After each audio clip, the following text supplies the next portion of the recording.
आगरा के गढ़ीरामी में समाजवादी पार्टी के सांसद रामजीलाल सुमन के द्वारा राणा सांगा पर की गई टिप्पणी के बाद में रक्त स्वाभिमान सम्मेलन आयोजित किया गया था। राणा सांगा की जयंती पर यह सम्मेलन आयोजित किया था।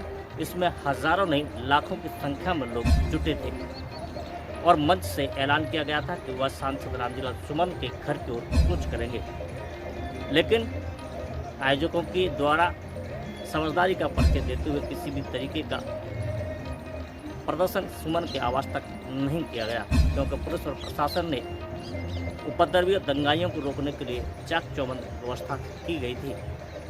लेकिन इस सब के बीच में जैसे ही समाजवादी पार्टी के मुखिया अखिलेश यादव ने आगरा आने की घोषणा की तो इसमें राजनीतिक रंग भी आने लगा, क्योंकि जिस तरीके से कर्णी की सेना के माध्यम से भारतीय जनता पार्टी के संरक्षित लोग सपा सांसद रामजीलाल सुमन को ऐलानिया धमकी दे रहे हैं, तो वहीं पर अब समाजवादी पार्टी की ओर से स्वयं अखिलेश यादव ने मोर्चा संभाल रखा है। जब आगरा में कर्णी सेना के पदाधिकारी रक्त स्वाभिमान सम्मेलन के माध्यम से सपा सांसद रामजीलाल सुमन को धमकी दे रहे थे, तो वहीं पर आगरा के ही पास इटावा में एक बाबा साहब भीमराव अम्बेडकर की प्रतिमा के अनावरण के दौरान मंच पर संभाले हुए स्वयं अखिलेश यादव ने कहा कि यह किसी भी दलित, पिछड़े और अल्पसंख्यक के स्वाभिमान पर जब भी आंच आएगी, समाजवादी पार्टी के कार्यकर्ता उसके साथ में कंधे से कंधे मिलाकर के खड़ा होंगे।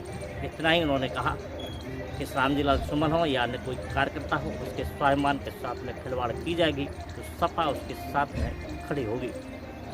इतना ही नहीं, सपा के मुखिया अखिलेश यादव के द्वारा 19 अप्रैल को आगरा आने का ऐलान कर दिया। सपा मुखिया के आगरा आगमन के दौरान जिस तरीके का उत्साह समाजवादी पार्टी के कार्यकर्ताओं में आगरा में दिखेगा, उसके बाद यह तय होगा कि कर्णी सेना के द्वारा की गई भीड़ इकट्ठी और सपा मुखिया के आगमन के दौरान समाजवादी पार्टी के कार्यकर्ताओं के जवाबबाड़े से कौन कितने पानी में है, यह तो आने वाला वक्त ही बताएगा। हालांकि सांसद सुमन ने कार्यक्रम के समाप्ति के बाद में कहा था कि उनके मुखिया आगरा आ रहे हैं और उसके बाद में आगे की रणनीति तय हो पाएगी। आज 12 तारीख को कर्णी सेना का तो आंदोलन है, उसको लेकर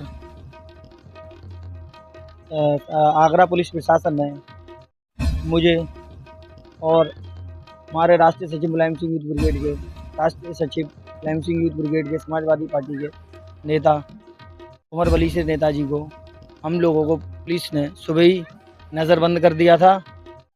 रामजीलाल सुमन जी के निवास तक नहीं जाने दिया गया। नज़रबंद करने के पश्चात फिर सराय ख्वाजा चौकी ले गए, वहाँ पर बंद करके रखा। पूरी तरह से भागीदारी है, क्योंकि शतरानियों ने भी उनकी गर्दनें काटी है, उनकी खुद की जान दी वाली है, उनने खुद का समर्पण किया समाज के लिए।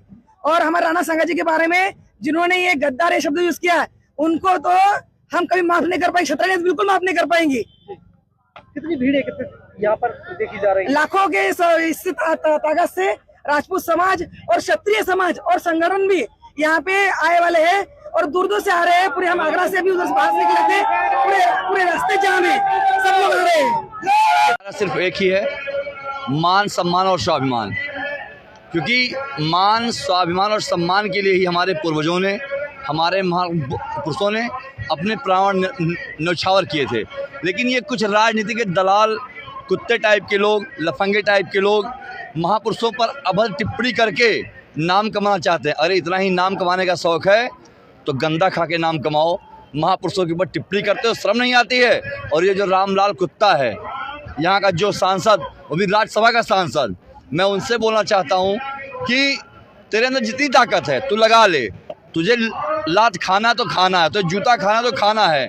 अगर तू सोचा तुझे अखिलेश यादव बचा लेंगे तो ये तेरी बहुत बड़ी भूल है, क्योंकि महाराणा सांगा और महाराणा प्रताप के हम वंशज हैं और उनका जवाब हम तुम्हें बहुत कड़ा से देंगे और अच्छे से देंगे। आपका क्या नाम है? मेरा नाम है संतोष सिंह, मैं राष्ट्रीय संयोजक हूँ केसरी सेना का, अयोध्या से आया हूँ। क्या विचारधारा लेके आए? देखिए, विचारधारा हम लोगों का जो मान सम्मान पे ठेस पहुँचाया है, जो हमारे मान सम्मान के हमारे पूर्वजों के मान सम्मान को ठेस पहुंचाया है, जो उछाला गया है।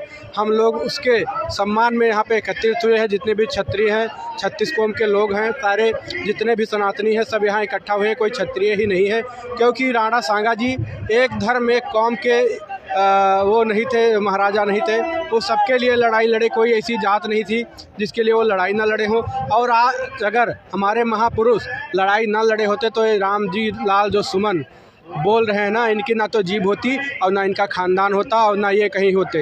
ये 7 फीट ज़मीन के नीचे होते आज, और इनकी औकात नहीं होती बोलने की। ये हमारे वंशज जो महाराणा सांगा जी हैं, महाराणा प्रताप जी हैं, उन्हीं की याद देन है कि हम लोग ऐसे सिर उठा के जी रहे हैं और वो भी जी रहे हैं। लेकिन इतना हरामखोरी वाला काम, इतने कुत्तापनी वाला काम उन्होंने किया है, उसका जवाब हम लोग देंगे। चाहे वो जहाँ चाहे 7 फीट नीचे ज़मीन के होंगे तो उसको निकाल के लाएंगे और उनको जूते की माला पहना के और 4 जूता मार के तभी दम दिया जाएगा। आपका क्या नाम? मेरा नाम सूरज उपाध्याय है। कहाँ से आए हैं? मैं बस्ती से आया हूँ और मैं अवध केसरी सेना का प्रदेश अध्यक्ष हूँ। मेरा सिर्फ यही कहना है कि हम ब्राह्मण हमेशा जो है क्षत्रियों के साथ कंधे से कंधा मिलाकर हमेशा से खड़े हुए हैं।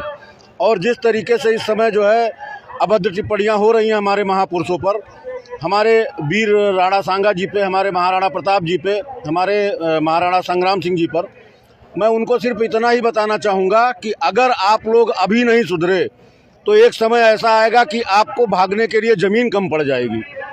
कहीं ना कहीं ये आक्रोश जो हमारे सनातन धर्म में उपज रहा है, ये इसका बहुत बड़ा खामियाजा इनको भुगतना पड़ेगा।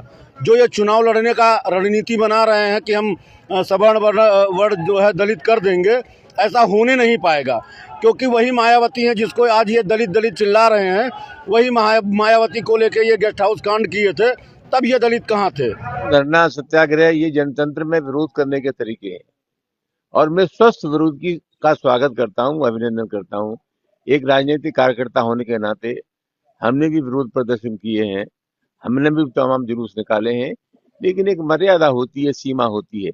अगर कोई हमारी राय से ना इत्तेफाकी रखता है, हमारी राय से सहमत नहीं है, तो लोग प्रदर्शन कर सकते हैं, धरना दे सकते हैं, सत्याग्रह में कर सकते हैं, अखबार में जा सकते हैं, कोर्ट कचहरी में जा सकते हैं।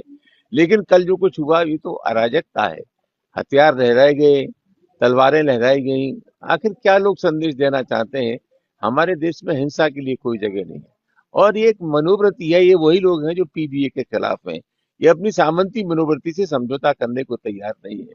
हम पक्षधर हैं उन लोगों के जिनका हक मारा गया, जो जातिगत जनगणना के खिलाफ है। ये वो लोग हैं, ये वही लोग हैं। जब अखिलेश यादव उत्तर प्रदेश के मुख्यमंत्री थे, नहीं रहे, तो उनके घर को गंगाजल से धुलवाया गया। ये वही लोग हैं जो राजस्थान विधानसभा में नेता प्रतिपक्ष से मंदिर गए तो फिर मंदिर की सफाई की। तो कुल मिलाकर के लड़ाई एक मनोवृत्ति से है और इस प्रकार के लोग जो हरकतें कर रहे हैं, जनतंत्र में इसकी इजाजत किसी भी कीमत पर नहीं दी जा सकती। हमारी पार्टी के राष्ट्रीय अध्यक्ष जी अखिलेश यादव का, उनका लंबा अनुभव है, सरकार का भी अनुभव है और प्रतिपक्ष का भी अनुभव है। ये बात बिल्कुल दुरुस्त है कि भाजपा के लोग इस शरण दे रहे हैं। भाजपा के लोग शरण नहीं दे रहे हैं। ये जो कुछ हो रहा है उत्तर प्रदेश के मुख्यमंत्री जी के सहारे पर हो रहा है और सब संचालित मुख्यमंत्री आवास से ही हो रहा है।